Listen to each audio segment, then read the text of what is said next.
आगे एक महात्मा का आश्रम था, शमीक ऋषि का आश्रम।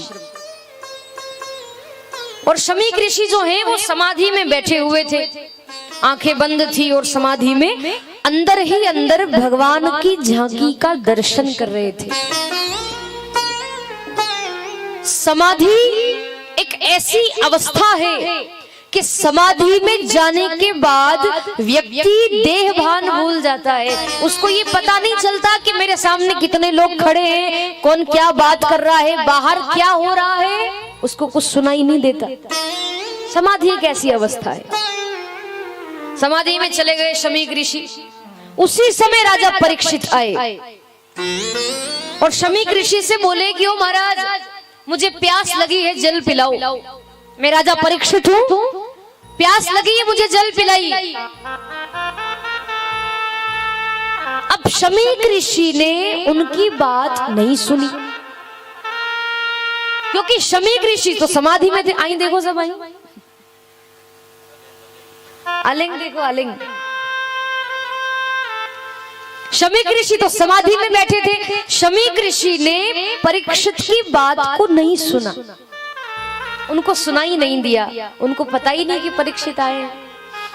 और परीक्षित की मति तो कलयुग ने भ्रष्ट कर दी। तो परीक्षित को ऐसा लगा मानो ढोंगी महात्मा मुझे देख करके आंख बंद करके बैठा है। बताओ मैं कितनी देर से चिल्ला रहा हूं कि मुझे जल पिलाओ, मुझे प्यास लगी, मैं राजा परीक्षित हूं, और ये ढोंगी महात्मा आंख बंद करके बैठा है, मुझे जल ही नहीं पिलाता। परीक्षित को बड़ा क्रोध आया। इधर उधर देखा तो कुछ दिखाई नहीं दिया, पर एक मरा हुआ सर्प वहां पड़ा था, मरा हुआ सर्प। परीक्षित को क्रोध आया तो परीक्षित ने एक लकड़ी से, छोटी सी लकड़ी से उस मरे हुए सर्प को ऐसे उठाया और शमीक ऋषि के गले में डाल दिया और परीक्षित वहां से चले गए अपमान करके।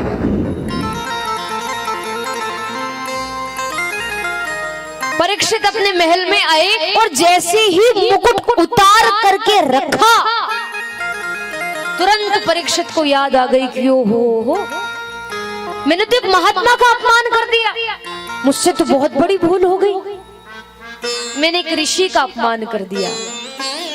बड़ा पश्चाताप होने लगा परीक्षित को, क्योंकि परीक्षित की कोई गलती थोड़ी थी, वो तो कलयुग प्रवेश कर गया था ना। कलयुग जहां आ जाए समझ लो कि फिर आप भगवान की भक्ति नहीं कर सकते। कथा सुनते सुनते यदि आपको नींद आने लगे तो समझ लेना कि कलयुग गड़बड़ी कर रहा है। कथा सुनते सुनते अगर आपका ध्यान घर में चला जाए कि आज घर का दरवाजा खुला रह गया होगा, कोई खिड़की खुली तो नहीं रह गई, तो समझ लेना कि कलयुग गड़बड़ी कर रहा है। कथा में अगर आपको मोबाइल चलाने की इच्छा हो जाए तो फिर समझ लेना कि कलयुग गड़बड़ी कर रहा है। कथा सुनते सुनते यदि आपको चाय की याद आ जाए, बहुत देर हो गई साहब चाय नहीं पी, तो फिर तो पक्का समझना कि कलयुग गड़बड़ी कर रहा है। क्योंकि कलयुग नहीं चाहता कि आप कथा सुनो, कलयुग नहीं चाहता कि हम भगवान का भजन करें, कलयुग चाहता ही नहीं कि धर्म का एक पैर भी रहे। कलयुग तो चाहता है कि धर्म का अस्तित्व ही मिट जाए। पर ये तो संतों की कृपा है, भगवान की साक्षात कृपा है कि ऐसे संतों को हमारी पृथ्वी पर भेजा जिन्होंने आज तक धर्म को डगमगाने नहीं दिया। आज भी धर्म वहीं का वहीं है जहां पहले था। भले बड़ा नहीं धर्म, पर घटा भी नहीं है, जहां है वहीं का वहीं है। बड़ा नहीं तो क्या हुआ, पर घटा भी तो नहीं। आज भी देखो कथा भागवत होती है, इतनी संख्या में आप बैठे हो, ये आपका भगवान के प्रति अगर लगाव नहीं होता, आपके अंदर अगर भगवान के प्रति श्रद्धा नहीं होती, तो क्या आप कथा सुनने के लिए आते? नहीं आते। और आप कथा सुनने नहीं आते तो कथा क्या हम टेंट को सुनाते? तो ये आप लोगों का भाव है और आपके अंदर भगवान विराजमान है। तो कलयुग आपका हमारा खैर कुछ नहीं बिगाड़ सकता, बस भगवान का नाम लेते रहो, चाय की याद भी आ जाए तो भी आप तो ध्यान मत देना उस बात पर, कथा में ध्यान दो। आई देखो सब, आई अलंग अलंग देखो, क्या आलिंग देखो हाँ वलिंग नहीं देखना, आलिंग देखो। परीक्षित को बड़ा पश्चाताप होने लगा कि मैंने महात्मा का अपमान कर दिया। उधर महात्मा जी के आश्रम में अब शमीक ऋषि तो समाधि में से जागे नहीं, उनके बेटे श्रृंगी ऋषि वहां आए। और श्रृंगी ऋषि ने जैसे ही अपने पिता के गले में मरा हुआ सर्प देखा तो श्रृंगी ऋषि को तो बड़ा क्रोध आया। तुरंत अपने शिष्यों को बुलाया, जो आश्रम में पढ़ाई करते थे बच्चे गुरुकुल में, उन सबको बुलाया और पूछा कि मेरे पिता के गले में मरा हुआ सर्प किसने डाला, मेरे पिता का अपमान किसने किया, इतनी हिम्मत किसकी हो गई। तो सारे ऋषि राजकुमार हाथ जोड़कर बोले कि हमें तो नहीं पता, हम तो अंदर आश्रम में पढ़ाई कर रहे थे, परंतु 4 बच्चे आए छोटे छोटे, और वो 4 बच्चे बोले कि गुरुजी हमने देखा था, और राजा परीक्षित आए थे और जल पिलाने के लिए कहा महाराज जी को, इन्होंने कुछ उत्तर नहीं दिया, तो उनको लगा कि ढोंगी महात्मा आंख बंद करके बैठा है। अब उनको क्या पता कि समाधि में बैठे, उन्होंने ही मरा हुआ सर्प इनके गले में डाला है। वो बच्चे भी डरने लगे।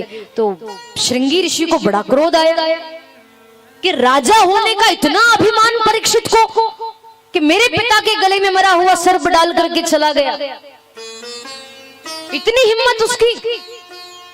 जाओ मैं परीक्षित को श्राप देता हूँ, उसने मेरे पिता का अपमान किया है, मैं परीक्षित को श्राप देता हूँ, आज से 7वें दिन तक्षक नाग के डसने से परीक्षित की अकाल मृत्यु हो जाएगी। केवल 7 दिन तक वो जीवित रहेगा, 7वें दिन उसकी मृत्यु हो जाएगी। ऐसा श्राप दे दिया, हाथ में जल लिया और जैसे ही छिड़का श्राप दे दिया। उसी समय शमीक ऋषि की समाधि भंग हुई। आंख खोल करके देखा तो श्रृंगी ऋषि रो रहे थे और सारे शिष्य डर रहे थे वहां पर खड़े खड़े कि श्राप ही दे दिया। शमीक ऋषि ने पूछा श्रृंगी ऋषि से कि बेटा क्या बात है, तुम दुखी क्यों हो, रो क्यों रहे हो। श्रृंगी ऋषि ने पूरी कथा सुना दी। ऐसी ऐसी बात है, परीक्षित आए थे, आपके गले में मरा हुआ सर्प डालकर चले गए, मैंने भी ऐसा दंड दिया है पिताजी कि आज के बाद वो कभी ऐसी दुष्टता नहीं करेगा, कभी सोचेगा भी नहीं इस बारे में कि किसी संत का अपमान कर दे। ऐसे कैसे अपमान कर दिया आपका, राजा होने का इतना अभिमान होगा, राजा उसके घर का होगा, आप संत हैं और संत का अपमान करके चला गया। शमीक ऋषि तो बड़े सरल, शमीक ऋषि बोले कि बेटा वो हमारे राजा हैं, हम उनकी प्रजा हैं, राजा से अगर छोटी मोटी गलती हो भी जाए तो ध्यान ही मत दो, क्या हो गया। उनको क्या पता कि मैं समाधि में बैठा हूं, कि समाधि कैसी अवस्था होती। कोई भी साधारण व्यक्ति देखेगा तो उसको तो यही लगेगा ना कि कोई ढोंगी महात्मा आंख बंद करके बैठा होगा। कोई बात नहीं बेटा, पर तुमने ये गलत किया, तुमको श्राप नहीं देना था। श्रृंगी ऋषि बोले मैं कुछ नहीं जानता, अब जो कह दिया सो कह दिया। आज से 7वें दिन तक्षक नाग के डसने से परीक्षित की अकाल मृत्यु हो जाएगी। शमीक ऋषि ने अपने 4 ब्रह्मचारी शिष्यों को भेजा, जाओ जाओ जाकर परीक्षित को सूचना तो दो कि उनको श्राप मिला है। अब सारे शिष्य जो थे वो शिष्य गए और जाकर परीक्षित को सूचना दी कि आपने हमारे गुरुजी का अपमान किया था, तो उनके बेटे ने आपको श्राप दिया है कि आज से 7वें दिन तक्षक नाग के डसने से आपकी अकाल मृत्यु हो जाएगी। परीक्षित कहने लगे कि आपकी ऋषि राजकुमार ने मुझे 7 दिन में मरने का श्राप दिया, ये उन्होंने अच्छा नहीं किया। ऋषि राजकुमार बोले कि अरे आपने हमारे गुरुजी का अपमान किया, श्राप तो आपको मिलना ही था, अच्छा क्यों नहीं किया। परीक्षित बोले आप मेरी बात को नहीं समझे, आप मेरे कहने को नहीं समझे। मेरा कहने का भाव ये है कि मैंने एक संत का अपमान किया, मैंने एक साधु महात्मा का अपमान किया। 7 दिन तो बहुत बड़े हो गए, मुझे तो 7 सेकेंड भी जीवित नहीं रहना चाहिए। 7 दिन तो उन्होंने बड़े लंबे बता दिए, मुझे तो 7 मिनट भी जीवित नहीं रहना चाहिए, क्योंकि मैंने एक संत का अपमान कर दिया, मुझसे बहुत बड़ी भूल हो गई, मुझे क्षमा कर दीजिए। ऋषि राजकुमार बोले, अरे नहीं नहीं, आप तो बस अपनी मुक्ति का उपाय निकालो, भगवान का भजन करो, 7 दिन में आपको मोक्ष मिलेगा। कहकर चले गए वो ऋषि राजकुमार। अब अपना सारा राजपाट परीक्षित ने अपने बड़े बेटे जन्मेजय को सौंपा और वो जंगल में तपस्या करने के लिए चले गए।